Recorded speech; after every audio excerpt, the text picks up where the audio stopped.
Welcome our viewer to Jawabu Talk, here for you. My name is Regina Wafula, Jawabu Counseling and Therapy Solutions. We are here at Jawabu Talk. Welcome. We are privileged to have this day with us, the day that the Lord has made for us to see, rejoice, and be glad in it. We continue with our conversation on the effects of alcohol and substance abuse to our families.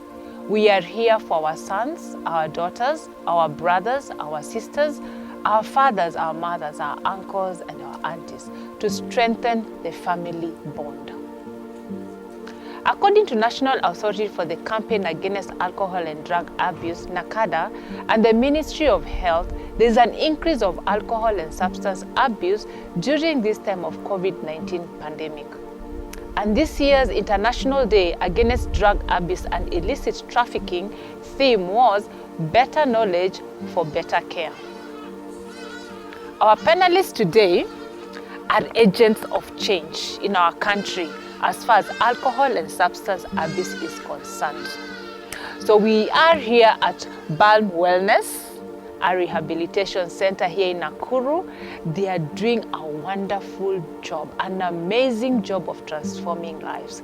So I'll kindly ask them to introduce themselves. My name is Irene Wainaina. I'm a counseling psychologist, and my main orientation is in addiction counseling.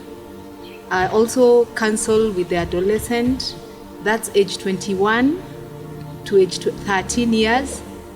And I'm the founder of Balm Wellness. Balm Wellness is a wellness center where we focus on recovery treatment, mainly matters addiction, substance abuse, and any other addiction, because addiction is diverse. We also deal with other counseling situations or issues.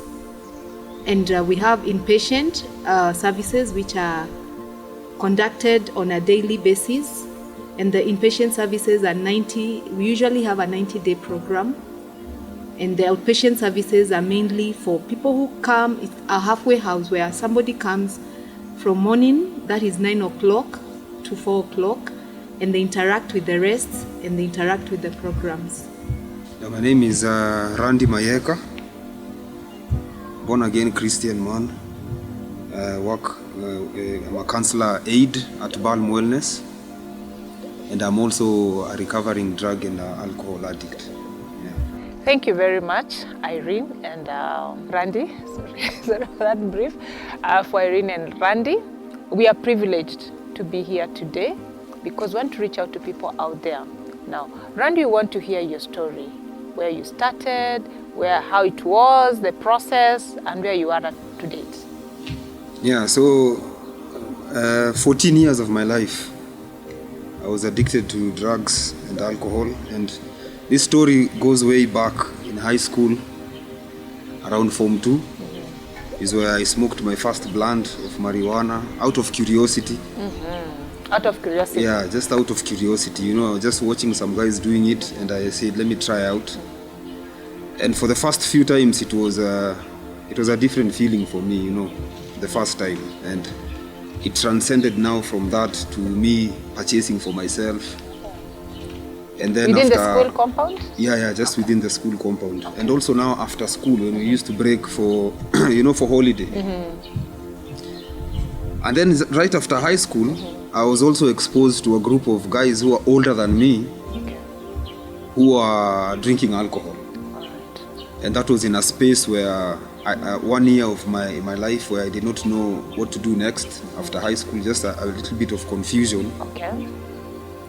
And these guys were drinking alcohol in such a cool way, and they just started by just tasting a small tumbler of alcohol. Mm-hmm. And then the marijuana was still there. So okay. I'm progressing, graduating from marijuana only to alcohol and marijuana. Yes. And then it transcended from alcohol and marijuana to miraa. Mm-hmm.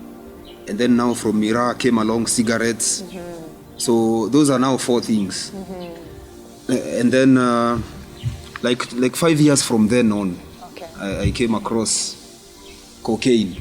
And then now the cocaine, mm-hmm. I was mixing it with marijuana. Oh, okay. Yeah.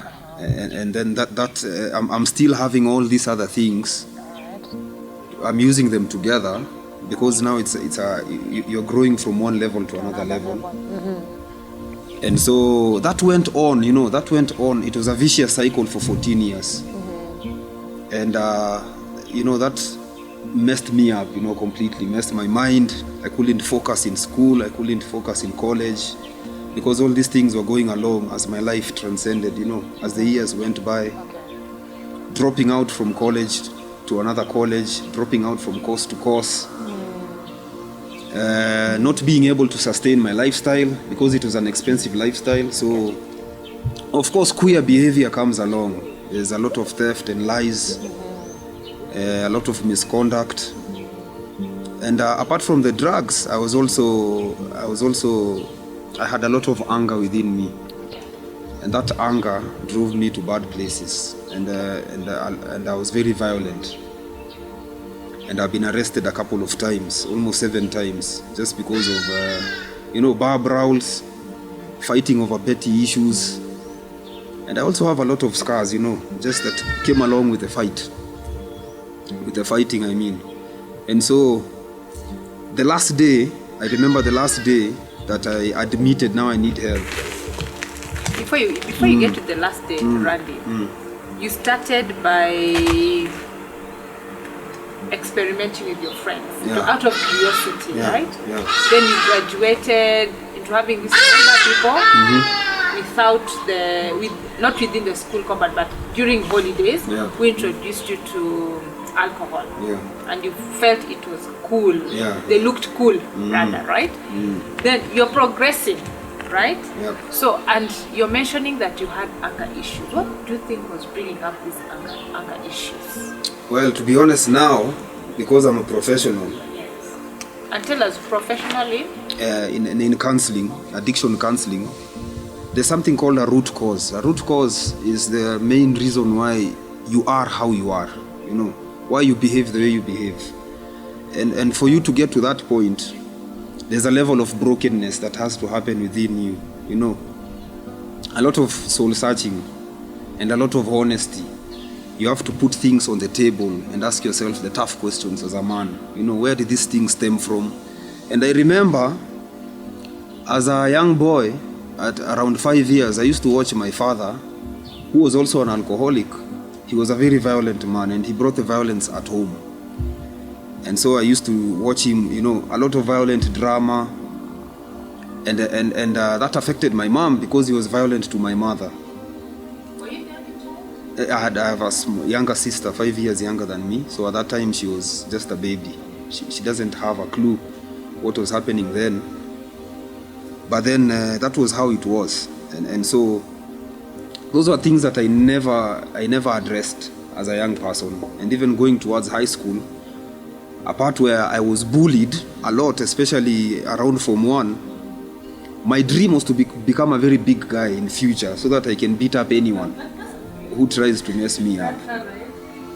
And so whenever I watched a man trying to be violent, especially to a lady, I don't even know, not even knowing why he was violent to that lady, I just swing in. And, right now I could tell that is where it came from. So it came from my childhood. And my father was also exposing me to alcohol as a young man, just onja hii kidogo.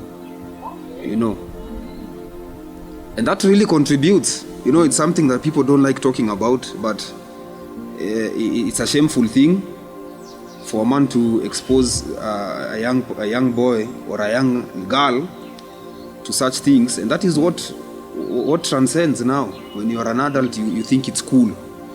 Because my father used to do it, so for you to tell me at that stage that it's wrong, and my dad is doing it every day in front of me, it doesn't add up. Yeah, so these are the things I now have to confront now as a recovering addict. Yeah. So from now you're in college, you're switching in. Yeah, today you're in this course, tomorrow you're in that other course, you're not stable, yeah? So, were you able to get anything in life out of that season you are into alcohol and drug abuse? Were you able to get anything substantial? It's a series of dysfunctional decisions, you know. To the whole world, people just look at you differently. They think you're focused because you start out very well, and then in between, with a lot of promises, and you also perform very well. You know, you also perform very well, but eventually it doesn't turn out well.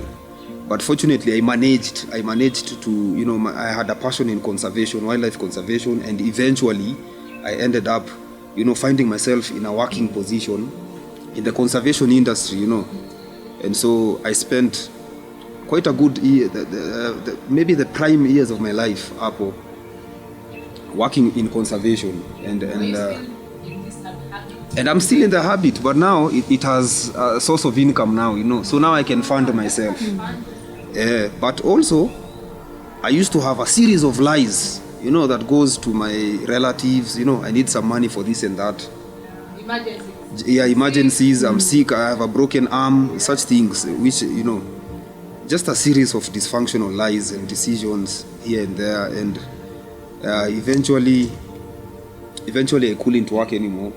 I couldn't perform, and considering that this is my passion, it's something that I can do, you know, from my sleep, and for me to abandon all that because of alcohol and drugs, it left me empty, you know, and that is when depression sets in. I've tried to kill myself 2 times, you know, just feeling empty with life. I have nothing to show for it. And so if you would ask me what keeps a person in that place, because I was still there and I was still enjoying it, and I'll say now, as a Christian man, I will clearly tell the world that it is a dark, demonic place. You know, this is not a place that any man in his right senses would keep himself in. It is a place where another stratosphere altogether. You know, you don't have any control over your body, mind, and soul. And so, even through rehabilitation now, Sorry for interrupting. No problem. I want to ask Irene, as a counseling psychologist, especially one who is dealing with alcohol and drug abuse. Rani has talked about childhood experiences and how this amounted to him becoming angry and violent. Kindly explain that to us, as parents out there, as a spouse out there, as a friend out there. What results to all this? Thank you, Regina. When he's talked about what he went through as a child, there's something called trauma, and traumatic experiences happen especially because of a certain reason. And a traumatic experience is any injury that affects our emotions, that affects us mentally, that affects us psychologically or even physically. And for his case, he talked about being exposed to the alcohol, being exposed to the violence, being exposed to the range, and that definitely left some negative effects. And trauma has 3 E's. There is always an event, an experience, and the effects. And all those graduate because it's a process. Okay. And by the time now they start manifesting, this person has accumulated those feelings and those emotions. And at some point they suppress them. And where they get into could be things like addiction. It's simply because they've suppressed something. And it could be even anger. They are angry with how they grew up. They are angry, like for his case, with how he was bullied in school. And because of that anger is not so much because of the bullying, but it's so much because of what happened in his past. Okay. So he will find himself, there's something called displacement. Okay. Displacement is displacing an emotion where it's not supposed to be. Okay. And many people who have issues with anger have displacement. They usually displace that anger in the right direction, in the wrong direction. There's always some negative energy directed somewhere simply because I'm remembering something that I was done 10 years ago, and because of that thing, I'm so angry now, but the only place I can divert this anger to or this energy to is on my wife or on my child or whoever who is in my environment. And as families, what we do to our children and how we raise our children. If it's in a safe environment, if it's in a secure environment, that child will have a high self-esteem, they'll have a high confidence about themselves, they will be bold. But if the environment is toxic, if the environment, the energy around where they are growing up is negative, and an environment is home, it could be a grandmom's place, because many people grow up in different environments. It could be also in a church environment, depending on where we find family. As long as the environment is negative, as the child is growing up, a child will watch, a child will hear, and they will start acting. And they might not start acting verbally, because children rarely verbalize, but they will start acting, they will start behaving. That behavior is learned and it can be unlearned. They will start behaving in a way to suggest that something is not okay. And once you realize a child is behaving in a way that is not normal, there is what is normal. It's okay to be angry, but there is now the extreme anger. It's okay to isolate, but now there is extreme withdrawals and avoidance. It's okay to be quiet, but there are those extreme cases. And once you start realizing there are those extreme cases, then this child is communicating something. Could be they've gone through a traumatic experience from that environment, and because of that, they're trying to cope. But the only way of coping is by behaving the way they're behaving. And at some point, if you don't address it at that time, they will still address it. The situation will still reoccur at some point. What happens again, when we go through childhood experiences, they are imprinted in our mind. There's something called the subconscious. And the subconscious is more powerful than the conscious. So it's like you replay. You know the way we play tapes? Yes. Or a flash or whatever we play. We can rewind and we can fast forward. Okay. So when you're in your conscious and when things are not okay, you will replay. And you will remember, this was done to me. I was mistreated. My parents didn't care. My dad was not present. And once they start replaying that, what will that create? A negative energy, a negative emotion. And I will start feeling unloved, insecure. I'll start resenting. I'll start feeling I don't need to exist. And that will bring in depression, mental health issues. You'll find yourself, you're anxious, you're fearful. And at some point, you will break, because we can only handle so little. And once you break, you will look for a way to suppress that breakdown. It could be, most of the time, it's through addiction. Some get addicted into gambling. Yes. Some get addicted into pornography. And all those addictive behaviors, they have the same, I wouldn't say formula, but the same, the cycle or pattern of addiction is exactly that. Like when you think about pornography, our children have gadgets. Our children are so informed, and it's very hard to control that. But somehow, many children are getting addicted because of their gadgets. And which addiction are they getting addicted most? Pornography, gambling. And what happens? They start creating that curiosity. Randy has talked about curiosity. That's usually, in fact, when we have different stages of addiction, the first stage of addiction is called curiosity, or experimental stage.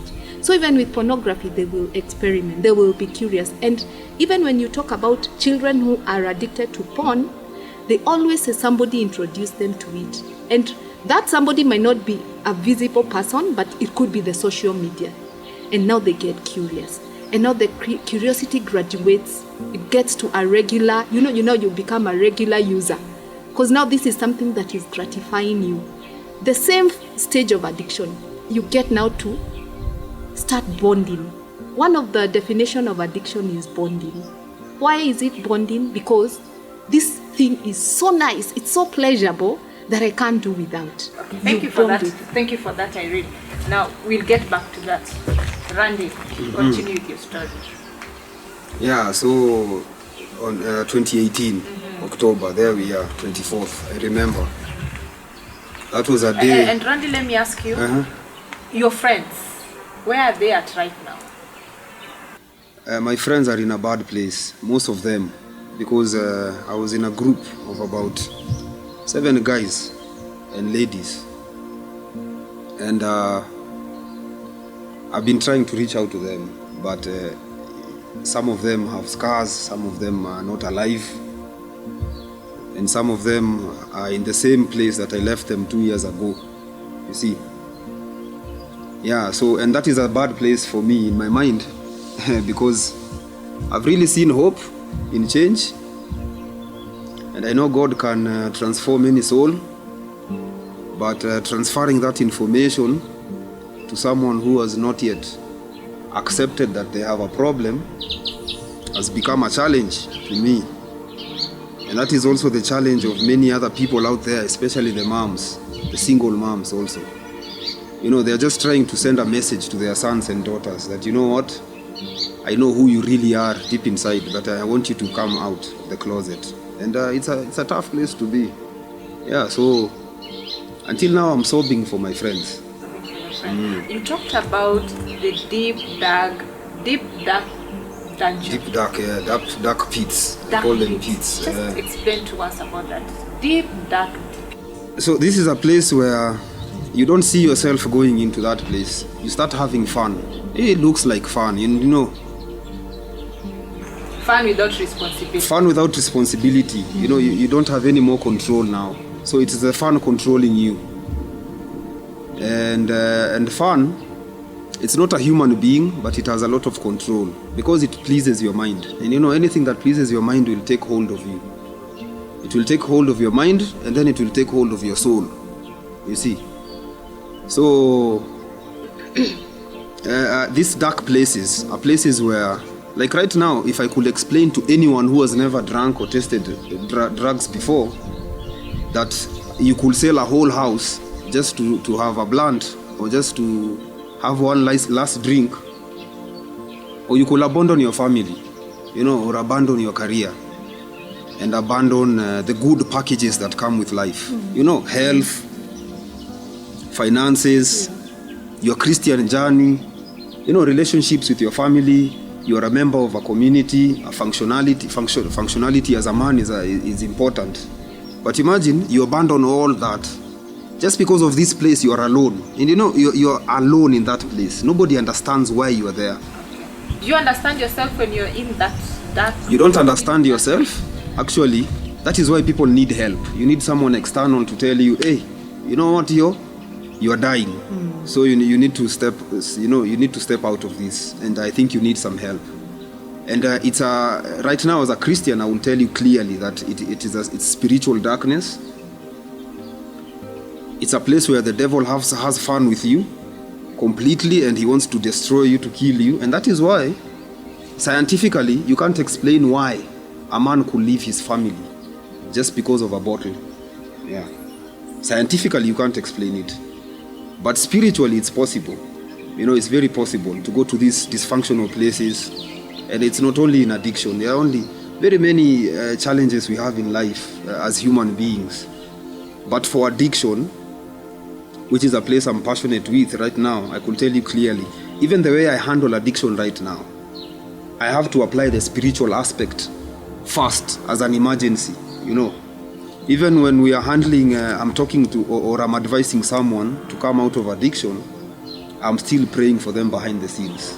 And the prayer is more, because you need to replace that darkness with light, so that this person can come back and say, hey, I think I was in a bad place. Yeah. Okay, now Randy, you were in that deep dark pit. Then what happened? Yeah, so I remember in October 2018, my mom has been noticing that I have a pattern of, you know, dysfunctionality, and she's been praying for me all that time, you know, even without my awareness. I really thank God for praying mothers, because I have experienced a couple of them, and they really pray behind the scenes, because it's a bad place to be as a mother, especially a mother of a firstborn child, might be female or male, but this is a person who you look up to. You are there, and you're wondering about their future, and you want them to be secure and safe wherever they are. But alcohol takes you to wild places, wild events. Sometimes you're arrested, sometimes you're in a fight. You know, you never know the outcomes of a drinking spree. And so in 2018 October was when I had my last drink. And it was a terrible night, I remember, because an audible voice came to me and told me, wake up, you are dying. Go and drink some water. And so I crawled, because I couldn't walk. I crawled to the kitchen. I was alone in the house, and I had to, there's some jars of sugar, which I dropped. And then, from the ground is when I had to lick the sugar to get energy so that I can drink water. And then I couldn't. I was really scared. It was clear to me that I'm dying, And so I didn't sleep that night. Every time I closed my eyes, I could see my life slipping away from me. And so that was my last day. That is the day that I said, what, I need help. And so my mom came through for me. She was like waiting for me to, to raise the white flag and surrender, I quit. And that is when we transcended as a family to rehabilitation. And that is when I met Madam Irene. And she was now my primary counselor, and she walked me through spirituality and psychosocial education and all these other things, just to teach me that I have a beautiful life ahead. And I left in January, and now this is 2 years down the line. Awesome. How's that journey been? With a lot of course, it has of course its effects when you're going through the journey of recovery. Tell us a bit about that. The journey of recovery is not an easy journey. It's not an easy journey, I will repeat. The journey of recovery is one of the toughest journeys of any person. Not only recovery from addiction, recovery from an accident, from loss of a marriage, loss of a child. Recovery is the point. You're trying to reclaim something that was lost. And for most addiction cases, at the point where you need help, recovery is a tough journey. It's a tough journey. And it starts with the mind. You have to set your mind for recovery. You have to decide. You have to decide that this is where I am and that is where I want to go. So it's a tough journey because it's a new thing to you. You've been drinking for 14 years and now you're starting a new life. It's not easy. And if I could share my schedule, just to tell you how tough it is for these 2 years, I wake up at 3 a.m. I wake up at 3 a.m. and I do a small devotion until 4 a.m.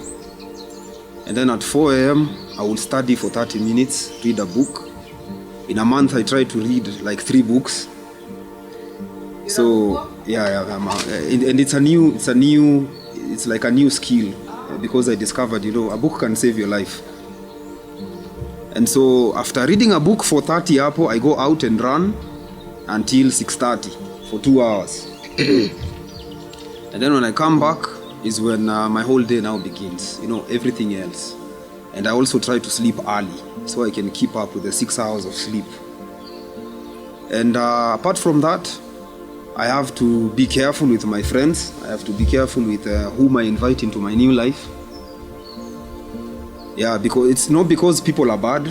It's just because I'm on a journey which I have to be careful about. I've been living a carefree life and it has led me to a dark place. So now I'm just trying to reclaim the time. And I am also very time conscious and I have to tune in 100% in everything I do.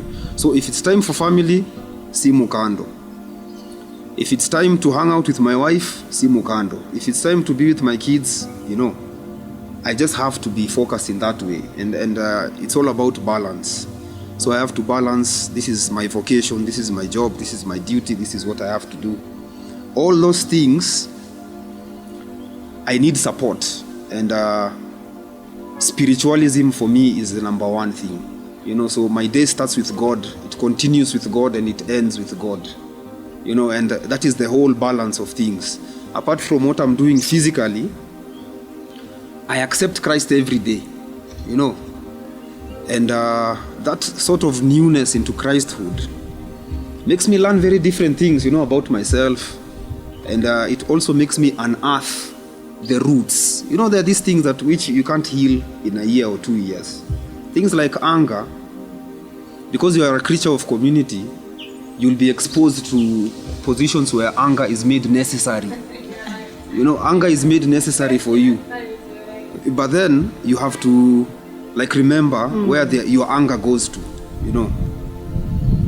And these things are only solved by God. You know, it's only Him who calms your spirit. It's only Him who created you. Yeye ndo anakuelewa kabisa. So, you know, you can't really miss out that part. You have to, it has to be a holistic kind of healing. And to be honest, being conscious with change, like every day you're waking up and, you know, I have to maintain this routine. It's not only tedious, but it is extraordinary, and sometimes it gets tiresome. Lakini sasa after a long time unazoea mpaka. But now the problem is, for everyone else, to live with you is difficult. You know, to live with this new kind of person, aieleweki. Even my family until today, they are still adjusting to me. You know, because my ways of doing things are not the way I used to do them. And as Madam Irene said, addiction is it's a family affair. You know, so it affects the community, not only the family. So even the community is looking at me differently, and they are looking to see, you know, whether this will keep up for some time, or is it a hoax, or, you know, are you pretending for this and that gain? Yes, I do. You know, someone once told me, you know what, Randy, since you stopped drinking, you are boring. You know, you are no longer a funny person. Yeah, so I went and thought, okay. So, yeah, that is it. But, you know, they're still my friend. And I know it came from a light note, but it was a message anyways. It was a message. So, reducing friendships kidogo, and not for a bad reason. At the same time, I'm gaining new friends. New valuable friends, people who understand the journey I'm going to. At the same time, I also have to reach out to my other buddies and also to strangers who are struggling with the same thing, with a conscious mind, to know that they can easily sway me back to the drinking. You see, it's easy for 10 people for you to pull up 10 people in ngumu, but they can easily take you down.